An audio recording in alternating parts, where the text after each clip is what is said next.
Okay, welcome back. Welcome back. Bombing Diaries with Garen. And if you can't say my last name, Atencio. Okay, this week. What has been fun? Bombing experiences, talking, gist of the week. Um, uh, Good week. Did I do any open mics? Did I do any mics?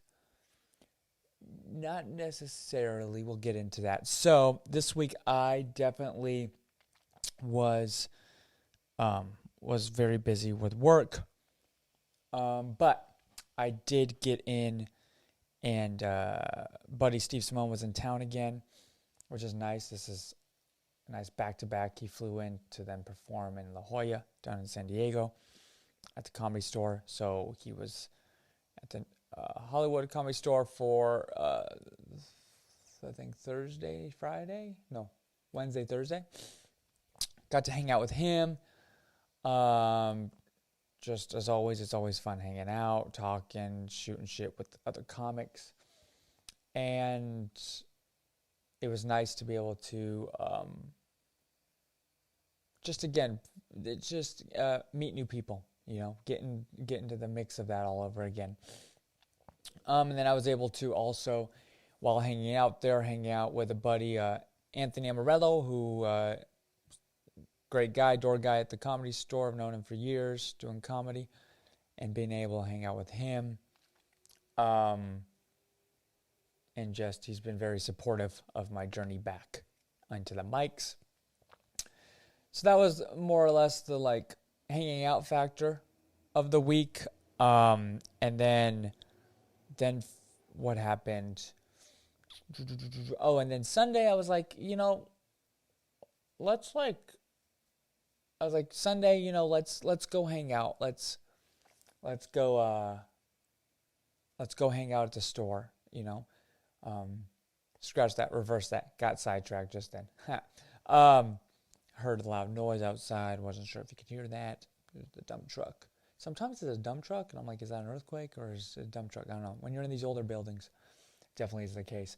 But, so, Sunday, after getting stuff done, because I had a busy week, getting stuff around the house done, I was like, let me go support some people who are having a show at the in North Hollywood. So I went to support, and it was almost like a showcase. And it was cool because I showed up just to support and say hi and just, kind of, again, I hang out at the store so much, but then going to the and hanging out with different people there. And then also support the people I do the open mics with. And I was there, and they asked me, like, hey, you're a comic? I'm like, yeah, I'm a comic, which was still weird for me to say. But I was just like, cool, let's figure it out. But then I had a feeling, I'm like, okay, I should kind of be ready just in case. You just never know. If you go to a show, you're just hanging out as an audience member. But if you go to a show as an audience member, but they know you're a comic, you may, good chance, 1%, who knows, big chance, who knows, depending on the show, they might put you up. Who knows? So you got to be ready at all times. So I went, and then I noticed that one of the guys was like, hey, you're a comic. Let me get your name. Garen, cool. And I saw them put me down on a list. I'm like, okay, well, then that makes sense. I'm probably going to go get some time. So then the nerves started hitting a little bit. I'm like, okay, crap, here we go. All right, this is crazy. This is like kind of my first mic back in front of an actual audience. They paid since starting comedy again in the last month and a half. So I was like, okay, Garen, this is where it is. Let's do it. Looking over my notes, figuring out what I wanted to piece together, not sure how much time I was going to get. Figured it'd be about 5 minutes. So I did that. And then I get in, and I'm in the back with the comics watching the show. It starts. And then all of a sudden, first two people go, it was great. And I'm kind of, at this point, calm. But I'm like calm, but I'm like not fully nervous, but still am. Like, I'm looking over my notes, but while also enjoying the comedy and kind of taking it all in. No one knew when each person was going up. They kept wondering, and then the host would come tell. So, but I was like, I'm probably going last anyways. Whatever. People are going to be tired by that time. It's probably not going to be that good. So think 4 people went up. And then Dante Chang went up, who is like pretty much the one who show it kind of is. It's his showcase of the people who like he likes, and he does this like I think bi-monthly or every other week, something like that. Another person actually promotes the show, but it's like it's his people. So anyways, he decided to go up in the middle of the show at like 5th spot. And I'm like, oh, that's great, cool. And the next thing you know, the host comes up to me. And she's great. She's great. She's a great comic. Her name's I. And she is like, hey, you're up next. I'm like, after Dante? I got to go after him? Everybody loves him. What? This is crazy. But I didn't have no time to even think. So I literally got up, kind of like took a breather for a second, knowing that I was going up probably in the next 3 to 4 minutes. And then I got called up.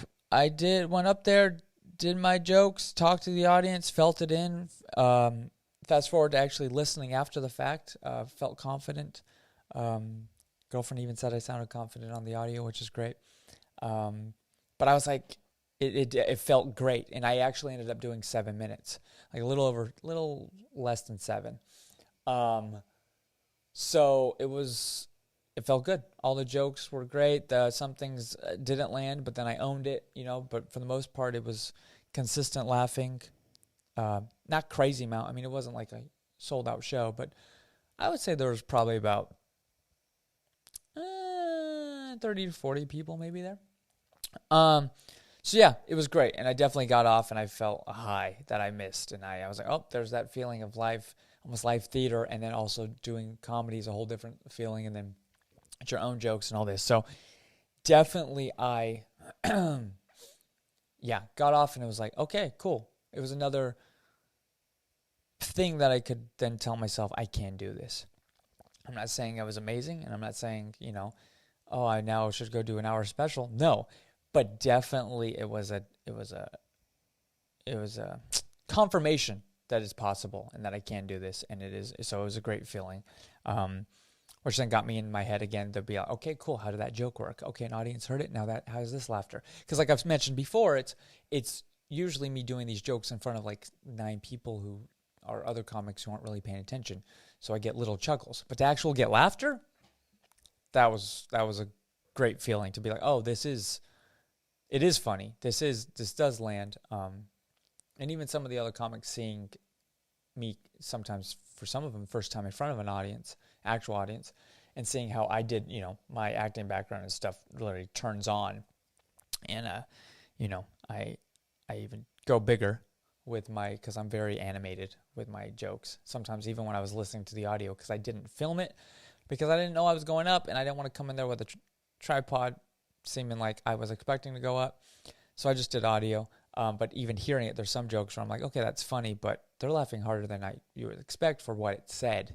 But I remember facial expressions that I was doing, how I was, positioning my body and everything. I'm very animated on stage. So with that, it was great. Those 2 things, hanging out at the store with Steve and doing my first set, actually first set at the Haha in general, and then first one back in front of a live audience. Great week. Definitely boosted my confidence and momentum. And even then, for the moments when I can't get up on stage, when I don't have the time for it, like this week I didn't do my normal beginning of the week mics because I had to work. So it's like, but still I'm in that writing phase. It gives me that, okay, cool. I'm able to look at my notes, play the audio back, and kind of tweak things. Kind of getting smarter about it, figuring out, like they say, gnawing the fat off so that it can just be, almost consistently funny. But yeah, I had a good week in general. Now to say if I went up tomorrow in front of a live audience, if it would hit, the audience, again, it's also based upon how the audience is and how good they are and how on board they are with the material and how attentive they are. Because, I've also gone the last few nights to the store after work and watched some of the later sets of like some, Craig Robinson getting up there in front of like, at the end of the night, there was like 9 people on the audience, and just seeing how he worked with that. And then just seeing how different people and also work with the smaller amount of crowds, even when they're live audiences.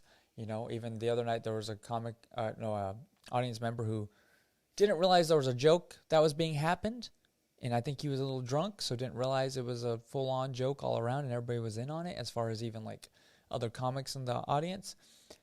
And so he got pissed and like started cussing out the guy on stage, and it's like, whoa, bro. And then he even got up afterwards when the comic got off stage and went and confronted him, and he almost got like thrown out. It was when I was like, dude, this is the last place you want to go confront a comic. They have like 8 security guards, plus every comic's going to jump you at that point if something happens. Like, don't. This is PSA. Don't get too drunk at comedy shows and then take things so seriously that you want to fight a comic. Because even though we may look like we couldn't, beat a fly, we're not Joe Rogan up there. We have plenty of people in our corner. So yeah, that's definitely a PSA for that. But yeah, enjoyed watching. I definitely now, after doing even the show in front of an audience and now going back again to the store and watching veterans and stuff doing the mics and then in front of smaller crowds, or even seeing someone who normally has a bigger crowd in front of a really small crowd and how they adapt and might do a joke differently, because we feed off the audience, and I get it, every person deserves the full show, whether it's 7 people in the audience or 1,000 people in the audience. But definitely for comedy, I feel, unless it's like more of like the straight shooting kind of style comedy, if there's 7 of you in the audience, give us the energy so we can give you the energy of 1,000 people. But if you're just sitting there like, I'm drunk, I'm too lazy to even leave at this point. And, there's 7 of us. I don't want to be the one person. I'm like stranded here. I could have left in between that last comic, but I was too scared. Now I'm stuck here for another 10 minutes. Then, of course, our energy is not going to be good either. What else? I think that's the majority of it. Like I said, most of these are just journal entries for me to maybe look back on, and people end up seeing them and then later on go, remember that episode we watched some of them and you were here? And yeah, like, it's really what it is. So looking forward to this week, going to the store, do some mics again on the weekend. Gonna be going to a friend's show. He's filming his 30-minute special at the Fourth Wall Cafe on Saturday. Ross Copeland, come on down. So I think I'm going to go check that out and go support. And again, just see how that works. It's been a minute since I've been to the cafe either. I haven't been since I've been back. So looking forward to going there again. Going to another place that I used to go and seeing people that I haven't seen in a while and reconnecting. And then, yeah, we'll see. We'll see what the rest of the week brings. Watched whose special did I just recently watch? The style of comedy that I've been watching too. I mean, I've always been into like Sebastian. Dane Cook is who I kind of grew up on. But even right now, the special, and this guy I've been into for a while now, but Fahim Anwar, I've been into him for a minute, just even seeing like the times I've gone to the store and he's been there, and then more so just again with social media. But I just watched his most recent special from a month ago on YouTube. That's hilarious. His style as well is so funny. Like he's one I could see like I would love to watch, but also have to stop myself from watching as much because could definitely see myself almost acting like him on stage in a sense. And I still want to be my own person. So, but definitely do like his style. So check him out. If you haven't. Yeah, looking forward to it. I think that's it. Most of these are nice, short, and sweet. I just keep it between, 10 to 15 minutes, just kind of revamp my week. Let's see, anything in the news that wouldn't hurt. No, because all the news, basketball, baseball, everything, it's sports season back on. Yeah, I got nothing for you. Taylor Swift's always in the news. There's that. It's always sad. News. Why don't we even talk about news at the end of the day? It's always sad. Sad. Okay. Well, I think that's it, guys. I think that's it. I'm glad I got on here. Just making this even a ritual for me. Even when there's moments I don't think I have anything to talk about. Even this one might not seem like it, but I was excited for it. Just to get on here. Update of the week. Bombing Diaries. Subscribe, share, comment, leave a review. Let me know what you want to hear as well. And, yeah, talk to you guys next week. Peace.